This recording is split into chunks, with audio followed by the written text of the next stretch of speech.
Најавеното зголемување на пензиите нема да предизвика ребаланс на буџетот, тврди вице-премиерот за економски прашања Фатмир Битичи. Фондот за пензиско осигурување е стабилен и во него има пари. Битичи вели дека состојбата со ПИОМ е многу подобра од пред 5 години, кога наследиле огромна финансиска дупка. Она што се уште е нејасно е каков модел на зголемување на пензиите ќе се одбере. Фондот за пензиско осигурување има обезбедено средства за евентуално зголемување, како што вие нарекувате. Ја велам за моделот кој што ќе престои, дали е тоа еднократна помош, дали е зголемување, но средствата се осигуруваат од Фондот за пензиско осигурување, така да не треба да се грижиме дека ќе земе од некаде за да им даваме на пензионерите. Пензионерите се осигурани со тоа што имат доста средства во Фондот за пензиско осигурување. Новата методологија за пензиите ќе се спроведе низ разговори и преговори со сите засегнати страни, тврдат и Битичи и премиерот Ковачевски, кој пак најави дека диалогот помеѓу Министерството за труд и социјална политика и асоциациите на пензионерите ќе почне веќе в петок.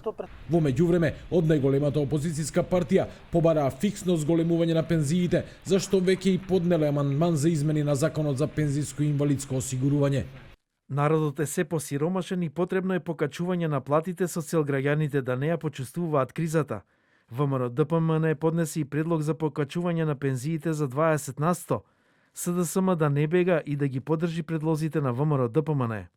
Во услови на зголемување на минималната плата, но и поскапувањата на трошоците за живот, пензионерите сметаат дека покачување на пензиите мора да има, но се плашат од дополнително поскапување на цените на производите. Колку да ни покачат, цените ќе одат напред и нема крај. Нема зависност од тоа дека цените скокаат секој ден, сега не можам да ви кажам стрикно колку треба да се покачат. Ако ти кажам 25, утре може да се катува 26 и така натаму. Минималната може и малку да се покачи, пошто има и сега, нели, некои па и ги гледаат и фамилиите. На пензионер се ослонува. 18.000 да биде во пензијата. Се покачува и тоа да се минималната.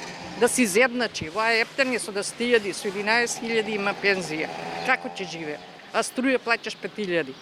Од друга страна, премиерот Ковачевски најави скалеста финансиска помош, при што оние пензионери со најниска пензија ќе добијат најмногу, а оние кои што имаат повисоки, соодветно на тоа ќе го добијат износот на своите пензии.